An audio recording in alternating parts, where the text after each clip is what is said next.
gotta go fast.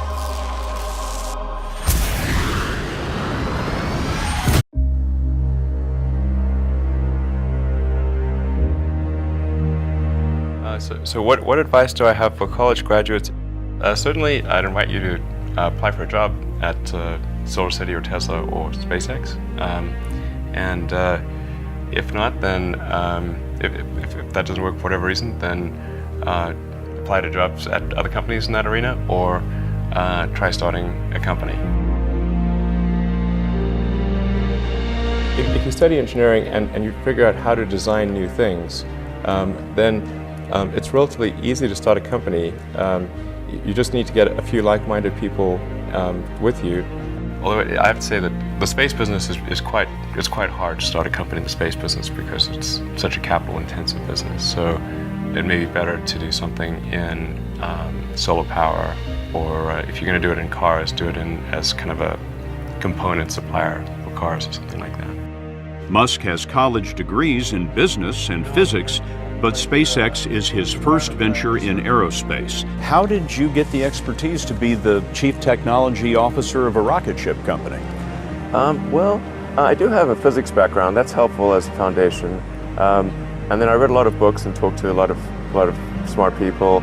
Don't just follow the trend. You may have heard me say that it's good to think in terms of the physics approach, or first principles, which is, rather than reasoning by analogy, you boil things down to the most fundamental truths you can imagine, and you reason up from there. And this is a good way to figure out if something really makes sense, or if it's just what everybody else is doing. It's hard to think that way. You can't think that way about everything. It takes a lot of effort. But if you're trying to do something new, it's the best way to think. And that framework was developed by physicists to figure out counterintuitive things like quantum mechanics. So it's really a powerful method. And I want to know, what is the one thing that has surprised you about your life? Well, I'm surprised by the whole thing, honestly. I certainly didn't expect for any of these things to happen, honestly.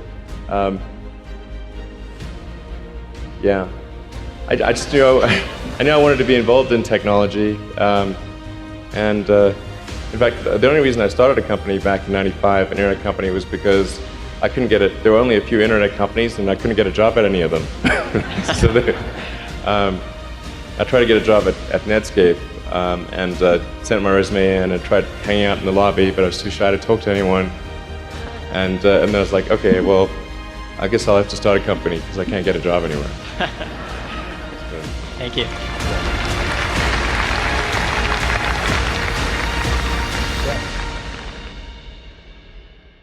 I wouldn't say I'm fearless. In fact, I think I feel fear quite strongly. But if what we're doing is, what I'm doing is, I think, is important enough, then I just override the fear. Mm-hmm. So, but it's not as though I don't feel. I feel like more strongly than I would like. I think also people tend to overweight risk on a personal level.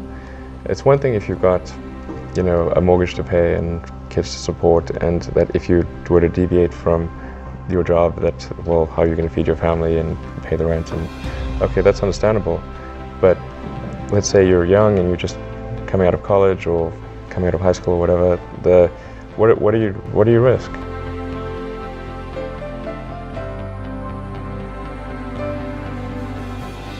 You're not going to starve. I mean, right. It's really certainly not in any kind of modern economy. It's so easy to earn enough money just to live somewhere and eat food. I don't know what are they afraid of? They're mostly afraid of failure, I think.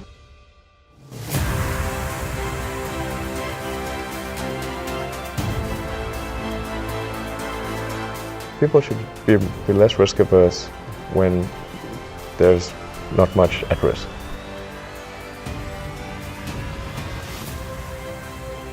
What is education? Like, you're basically downloading data and algorithms into your brain. And it's actually amazingly bad in conventional education. Because it shouldn't be like this huge chore. Like, the more you can gamify the process of learning, the better.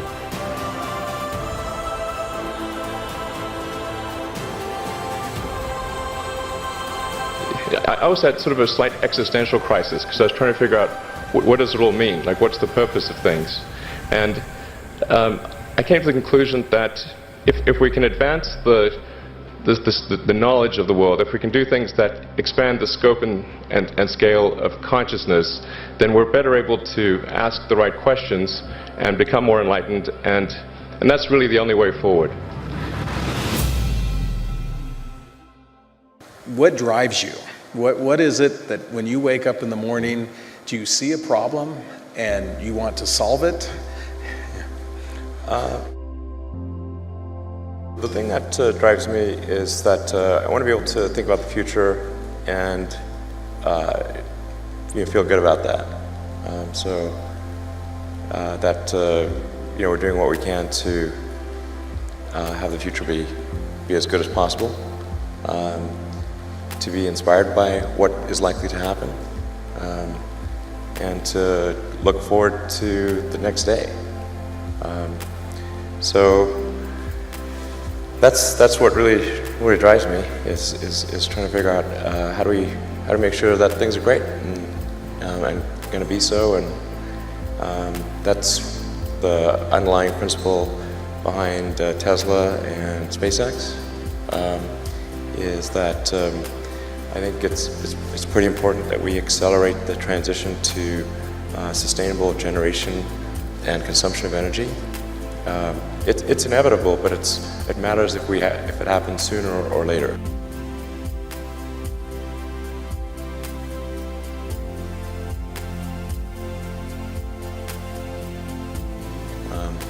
And then SpaceX is about helping make life multiplanetary, and doing what we can to continue the dream of Apollo, and ultimately make a contribution to life becoming multiplanetary. Well, let's talk a little more about that. I think everyone is very interested in that when you say making life multiplanetary. Yeah, that's exciting. It is exciting.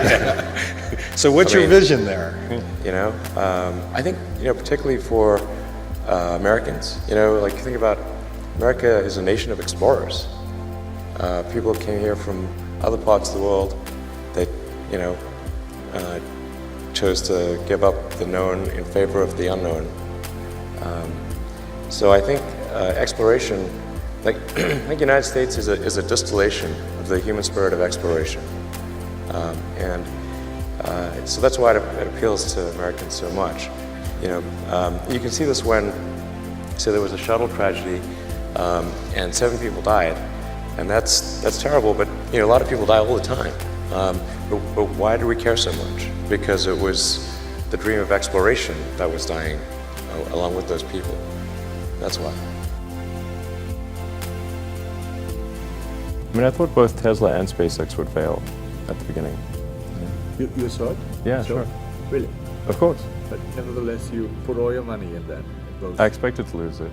Well, technically, what I thought was, well, I'll take half the money from PayPal, and if I lose half of it, that's okay. But then, of course, the companies encounter difficulties and then have a choice of either let the company die or put all the money into the companies. And so I really didn't want the companies to die, so I put all the money in the companies. Yeah. And then I had to borrow money from friends to pay living expenses. Yes. Just looking just for evidence of exceptional ability. And if there's a track record of exceptional achievement, then it's likely that will continue into the future.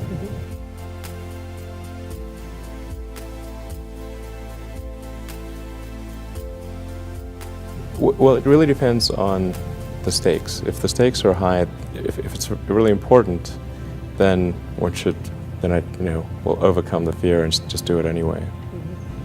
But essentially, I just drive overrides fear, but I feel the fear. It's kind of annoying. I wish I didn't. Okay. I wish I felt it less.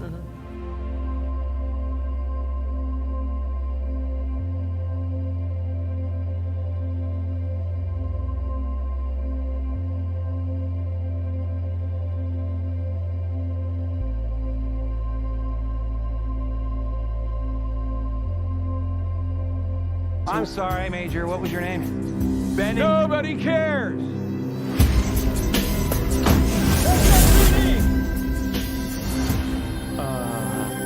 Meow.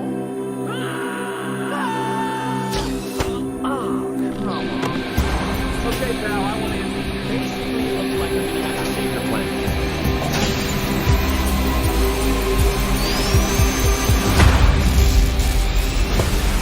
Oh, is that all you got?